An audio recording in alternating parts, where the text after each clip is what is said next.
ဟောဒီယုတ်တရားတန်တရားကြီးရဲ့စက္ကန့်တိုင်းသိနေတာကိုဝိပဿနာဉာဏ်နဲ့တွေ့အောင်ရှာဖို့လိုပါတယ်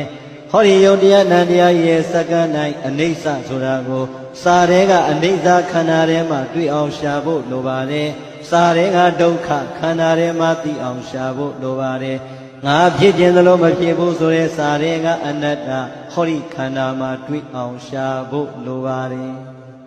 အဲ့ဒါကြတော့စာတိနာတိလေးနဲ့ရမလားခန္ဓာအတိကိုဝိပဿနာမမှတ်ဘဲနဲ့ရကိုမရပါဒီတော့ဝိပဿနာဘာဝနာမပါသမျှအနိစ္စဒုက္ခအနတ္တရဲ့အမှန်ကိုသိမလားအနိစ္စဒုက္ခအနတ္တရဲ့အမှန်ကိုမသိဘူးဆိုတဲ့ကကိုယ့်ကိုယ်မြဲတယ်ကောင်းတယ်ငါပဲသူပဲဆိုတဲ့အစွဲကွာမလားမကွာသမျှတန်တရာဆုံးမလားမဆုံးဘူးတဲ့ဒါကြောင့်ကျွမ်းမလေးစဉ်းစားလိုက်ပြီးဘလောက်ချမ်းသာပါစေဘလောက်ခံစားခွင့်ရပါစေ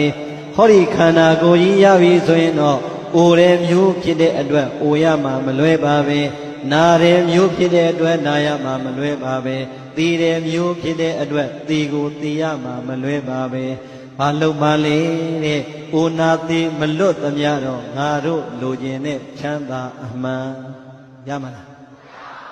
မရဘူးဒါကိုသူသွားတွေ့တယ်အဲကြောင့်ဘာဝနာမပါတန်တရာရှည်ကြလွန်လသည်ဟောဒီဘဝဟောဒီခန္ဓာကြီးရတဲ့အချိန်ငါဆင်းရဲတယ်သူချမ်းသာတယ်ငါဆင်းရဲတယ်သူဆင်းရဲတယ်နဲ့စဉ်းစားလို့မနေပါနဲ့ပြိတ္တိုင်ရထားတဲ့သာသနာအခွင့်အရေးကောင်းကြီးနဲ့ကြုံတော့မှ